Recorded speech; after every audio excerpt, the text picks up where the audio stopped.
और उधर जम्मू के नरवाल ब्लास्ट केस से जुड़ी इस वक्त की सबसे बड़ी खबर मिल रही है। एनआईए की टीम ने जम्मू के नरवाल पहुंचकर धमाके की जांच शुरू कर दी है।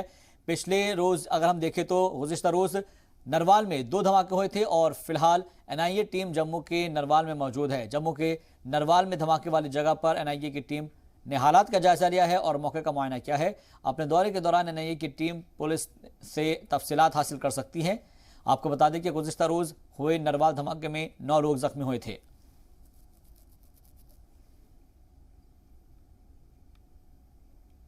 देखिए, एनआईए की टीम पहुंच चुकी है जम्मू के नरवाल में, जहां ब्लास्ट हुए थे। आप देखेंगे कि एक गहन तरीके से इनकी जांच की जा रही है। वो सामने आपको दिखाई देगा ब्लास्ट साइट पे जो गाड़ी के परखच्चे उड़े हुए हैं, साथ में स्कूटी है और उसके साथ ही ये गाड़ी खड़ी थी।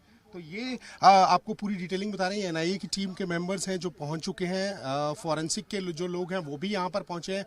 वीडियोग्राफी भी हो रही है, फोटोग्राफ्स ली जा रही हैं और आप देखें कि एक एक चीज़ जो है उसकी फोटोग्राफी और वीडियोग्राफी भी हो रही है मोबाइल से। आप देखिए कि उनके अधिकारी यहाँ हैं, फॉरेंसिक के लोग यहाँ पर पहुंचे हैं और डिटेलिंग दे रहे हैं और पुलिस के लोग भी यहाँ पे मौजूद हैं। इससे पहले सेना के अधिकारी यहाँ पर आए थे, एक एक चीज़ की डिटेल ली थी। आप देखें कि जो चीज़ें मिल रही हैं, जिनको जो है वो जिससे कोई भी जो है क्लू मिल सकता है, उसको जो है वो जो है उसको रखा जा रहा है। पूरा आप देख सकते हैं कि किस तरह से डिटेलिंग ली जा रही है। मानिक यहाँ से इनकी तस्वीर दिखाएं, जो अधिकारी हैं वो जो उनकी डिटेलिंग वहाँ से ले रहे हैं गाड़ी की। एक एक तस्वीर ले रहे हैं अपने मोबाइल पे, वीडियोग्राफी हो रही है और यहाँ से एक तस्वीर बिल्कुल साफ दिखेगी जब ये देखिए पूरी डिटेलिंग हो रही है। यहाँ पर पुलिस के अधिकारी भी यहाँ पर मौजूद हैं। आप देखें कि किस तरह से हालत है इन वाहनों की और यहाँ पर 9 लोग इंजर्ड हुए हैं। इन वाहनों में जो है वो ब्लास्ट हुआ था और एक के बाद एक 2 ब्लास्ट यहाँ पर हुए और 20 मिनट के अंदर ये ब्लास्ट हो जाते हैं। मैं आपको बता दूं कि इससे पहले जो हमारे सोर्सेज हैं वो ये बता रहे हैं कि इससे पहले भी लगभग 3-3.5 महीने पहले जो है वो जो है उसमें कुछ लोग पकड़े गए थे, मिलिटेंट्स थे और वो हथियार लेके आए थे ट्रक के थ्रू, उनके पास हथियार बरामद हुए थे। तो ये जो है दहशतगर्दी फैलाने का जो है पूरी एक योजना बनाई जा रही है। पाकिस्तान फंडेड ये लोग हैं और आईएसआई जो है उनकी वो इनको फंड कर रही है और इसी तरह जो है ख़तरनाक जो अफ़गान मुजाहिदीन हैं उनको भी हमारे सोर्सेज बता रहे हैं कि इन्होंने रिक्रूट किया और वो घाटी में जो है वो आतंक मचा सकते हैं। तो आप देखें कि एक एक डिटेल हम आपको यहाँ से दिखा रहे हैं। जी मीडिया नेटवर्क के पास पूरी एक्सक्लूसिव तस्वीरें हम आपको यहाँ से दिखा रहे हैं। पूरे दस्ते यहाँ पर पहुँच चुके हैं और एक एक चीज़ की डिटेलिंग कर रहे हैं। और तो ये तस्वीरें नरवाल की हैं और नरवाल से जो है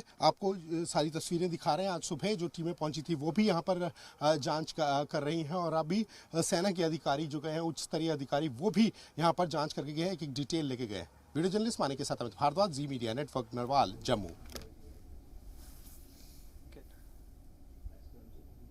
इतने महत्वपूर्ण लोग जम्मू कश्मीर में मौजूद हैं, ऐसे समय में भी ब्लास्ट हो रहे हैं, तो इससे आप अंदाजा लगा सकते हैं कि जम्मू और कश्मीर को लेकर के केंद्र सरकार की जो नीतियां थी, जो उनकी तैयारियां थी, वो किस तरह से विफल रही हैं।